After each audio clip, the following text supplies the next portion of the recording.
Hello, my fellow viewers. This is the Positive Film Buff with this ninth and final part of the story of my 2017 vacation to Walt Disney World.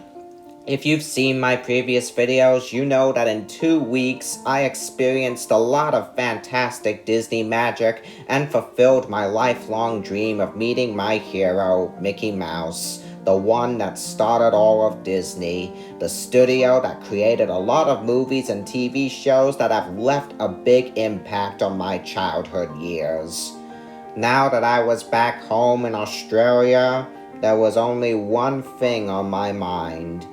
Having a promise to keep to my favorite mouse.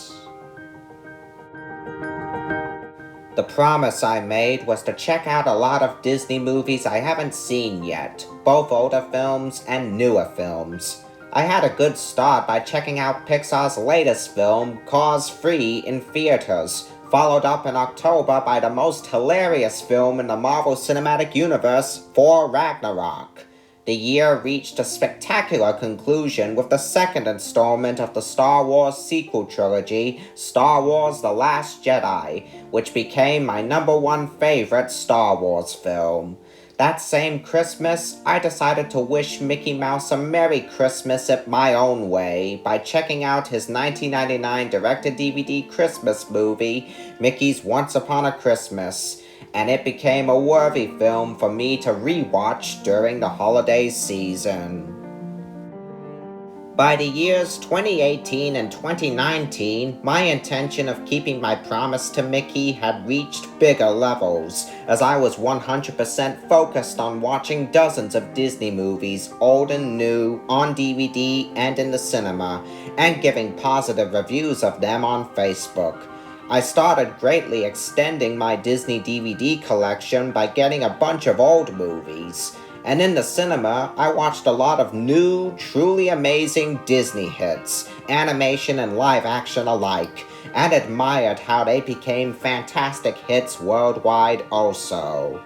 At that time, one film I was really looking forward to seeing was the next installment of the Star Wars sequel trilogy, Star Wars The Rise of Skywalker, which was the 9th and final installment of the whole saga.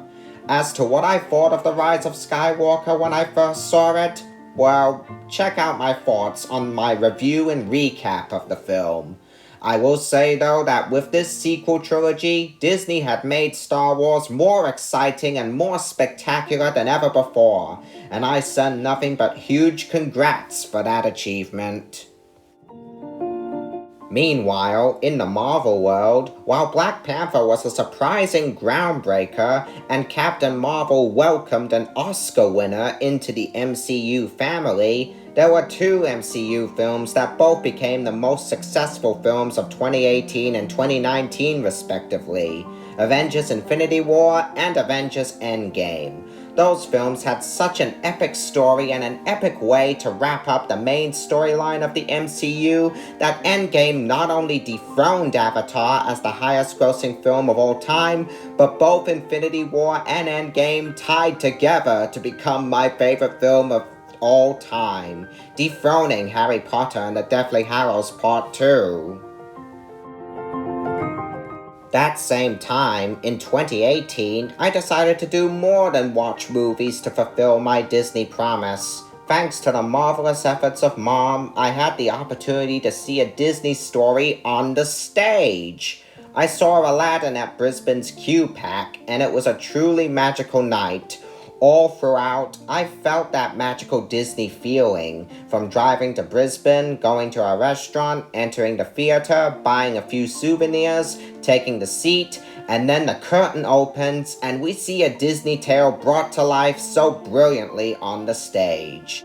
In November 2018, I went to Supernova for the first time at Brisbane, while dressed as Forrest Gump and my brother Cody dressed as Lieutenant Dan. And it was there that a very cool thing happened. We actually met and spoke with a star from a Disney animated feature, Ryan Potter, the voice of Hero from my favorite Disney movie of 2014, Big Hero 6. Meanwhile, I turned my Disney watching and reviewing focus to TV shows, also ranging from old to new. My desire for watching TV shows grew bigger by 2019 as I realized I was running out of movies to watch and review.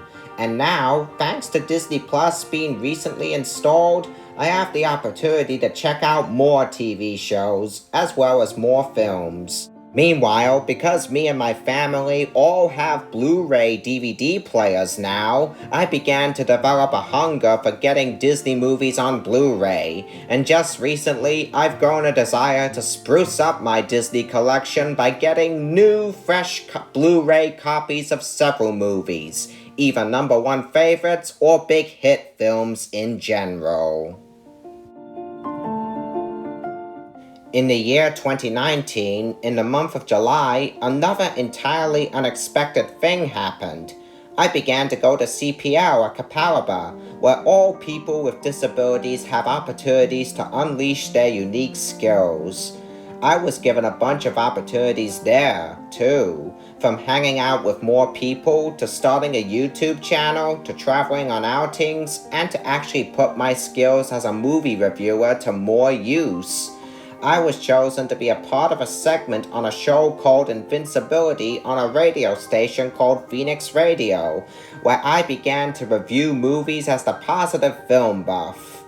My segments actually proved to be so amazing and entertaining. By 2020, I recently turned from a scene-stealing segment host to a co-host of Invincibility. Being a movie reviewer on Invincibility has given me the opportunity to bring my positive views on movies to the world other than Facebook. And I truly had a blast giving 100% positive praise to new and old Disney movies on the show, because I love Disney so much, and I always believe that the one thing Disney deserves to get from someone like me is love. So, there you have it. The story has reached its end. I fulfilled my dream to go to Walt Disney World, I met my hero, I fulfilled a promise, and I've made dozens of other wonderful achievements. So what else could I tell you? Well, I could briefly mention that sometimes I wonder if there could be more Disney-related opportunities for me to experience in the future. Like maybe attending a big Disney premiere at a bigger event in a bigger cinema, or possibly visiting Hollywood and visiting the El Capitan Theater, a cinema owned by Disney, or maybe a possible second trip to Walt Disney World, or a trip to Disneyland, where I could see more attractions and meet up with some new pals. While I will always wonder about other Disney-related possibilities, I will always continue to do what I do, watching and loving Disney and many other films.